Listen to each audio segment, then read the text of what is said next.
students, this is Student Plus Maths channel for who are learning maths with technological methods. Students, create engaging video lessons with mathematical tools. Engaging with students to grow their knowledge and help students succeed. సమితులపై కొన్ని సమస్యలు.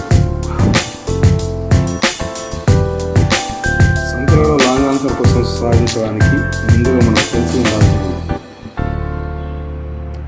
సమితిని సూచించడానికి వృత్తమును లేదా దీర్ఘవృత్తమును వాడతాము. ఏ సమితినైనా ఆంగ్ల పెద్దక్షరాలైన ఏబిసిడీలతో, సమితిలోని మూలకాలను ఆంగ్ల చిన్నక్షరాలైన ఏబిసిడీలతో కానీ అంకెలతో కానీ సూచిస్తారు. సహజ సంఖ్యలు n = 1 2 3 4 5 6 7 8 9 10 up to infinity. 6 కంటే తక్కువైన సహజ సంఖ్యల సమితిని ఈ విధంగా సూచించవచ్చు. a = set of 1, 2, 3, 4, 5. దీని లాక్షణిక రూపంలో పై సమితిని a = x such that x belongs to n, x less than 6. అంటే ఇక్కడ 6 కంటే తక్కువైన సహజ సంఖ్యలను తీసుకోవాలి. లేదా a = x such that x belongs to n, x less than or equal to 5. అంటే 5 వరకు తీసుకోవడానికి అవకాశం ఉందన్న. పూర్ణాంకాలు ఇవి 0 నుంచి మొదలవుతాయి. ఇప్పుడు రాయొచ్చు కదా, 8 కంటే తక్కువైన పూర్ణాంకాలు సమితిని xతో సూచించమని అడిగితే x = 1 2 3 4 5 6 7. ఇదే విధంగా లాక్షణిక రూపంలో కూడా కింద చూపిన విధంగా రాయవచ్చు. పూర్ణ సంఖ్యలు z = 0 ధన సంఖ్యలు, కమరాల సంఖ్యలు ఉంటాయి. ఇందులో -3, 4 మధ్య గల పూర్ణ సంఖ్యలు అనే సంఖ్యని ఏతో కానీ రాయాలనుకుంటే a = set of -2, -1, 0, 1, 2, 3గా రాయవచ్చు. లేదా దీన్ని లాక్షణిక రూపంలో రాయాలనుకుంటే a = x such that x belongs to w, -2 less than or equal to x less than or equal to 3, లేదా a = x such that x belongs to w, -3 less than x less than 4గా రాయవచ్చు.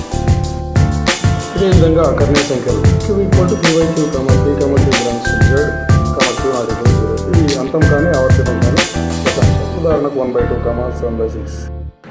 కరణీయ సంఖ్యలు ఇవి అంతం కానీ ఆవర్తితం కానీ దశాంశాలు.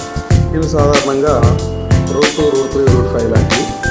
ఇందులో పై కూడా కరణీయ సంఖ్యగా చెప్పవచ్చు. వాస్తవ సంఖ్యలు కరణీయ, అకరణీయ సమితుల యొక్క సమ్మేళనం r = q union q'. వర్గ సంఖ్యలు ఇవి ఒక సంఖ్యను అదే సంఖ్యతో గుణిస్తే వచ్చేటటువంటి సంఖ్యలు. ఉదాహరణకు a = 1² 2² 3² 4², 5² to infinite. అదేవిధంగా ఘన సంఖ్యలు ఒక సంఖ్యను అదే సంఖ్యతో 3 సార్లు గుణించగా వచ్చేటటువంటి సంఖ్యలు. a = 1³ 2³ 3³ 4³ 5³ up to infinite. అదేవిధంగా సరి సంఖ్యలు, బేస్ సంఖ్యలు. సరి సంఖ్యలు 2x రూపంలో, బేస్ సంఖ్యలు 2x + 1 రూపంలో ఉంటాయి. 10 కంటే తక్కువైన సరి సంఖ్యల సమితిని కానీ 15 కంటే తక్కువైన బేస్ సంఖ్యల సమితిని కానీ జాగ్రత్త రూపంలో రాయగలరు కదా. ప్రధాన సంఖ్యలు, సంయుక్త సంఖ్యలు వీటిని కాస్త జాగ్రత్తగా గుర్తుపెట్టుకోవడం మంచిది. దీని ప్రశ్నకు ఒకసారి సమాధానం రాయడానికి ప్రయత్నించండి.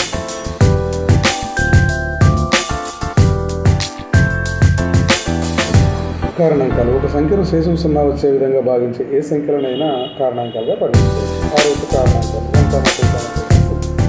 అదేవిధంగా ఇంకొన్ని సంఖ్యలను కారణాంకాలు రాసి చూసుకోండి. సంఖ్యను వరుస సహజ సంఖ్యలతో గుణించగా వచ్చే లబ్ధాన్ని గుణిజాలుగా పరిగణించవచ్చు. ఉదాహరణకు 5 యొక్క గుణిజాలు. ఇందులో 30 కంటే తక్కువైన 7 యొక్క గుణిజాలను రాయగలరా లాంటి ప్రశ్నలు అడగవచ్చు. కొన్నిసార్లు ఒక వర్గ సమీకరణం ఇచ్చి దాని యొక్క మూలాలను జాబితా రూపంలో రాసి ఒక సంఖ్యను సూచించమని అడగవచ్చు. ఉదాహరణకు అందులో చూపబడేది ఒకసారి ప్రయత్నించాలి. ఇప్పుడు పుస్తకంలోని ప్రశ్నల సరళిని ఆలోచించి వాటికి తగిన సమాధానాలు రాసే విధంగా తయారైతే చాలు.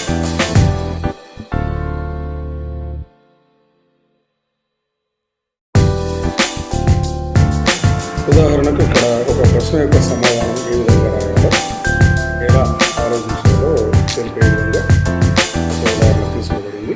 దానిని ఒకసారి బాగా గమనించండి. ఇది ఛేదనముకు సంబంధించినటువంటి సమాధానం. ఇక రెండవ సమస్య సమ్మేళనానికి సంబంధించినటువంటి సమాధానం. ఇటువంటి ప్రశ్నలు వచ్చే అవకాశం ఎక్కువ.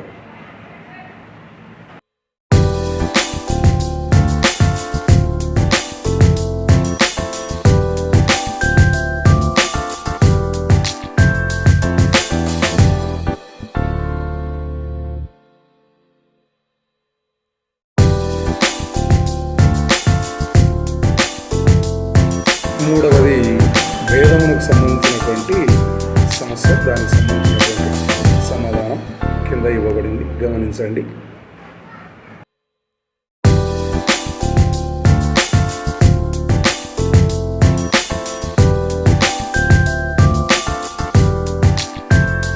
సమితుల యొక్క సమ్మేళనమును, సమితుల యొక్క ఛేదనమును, సమితుల యొక్క భేదమును వెంచుతారు గీయడం కూడా విద్యార్థులు నేర్చుకుంటే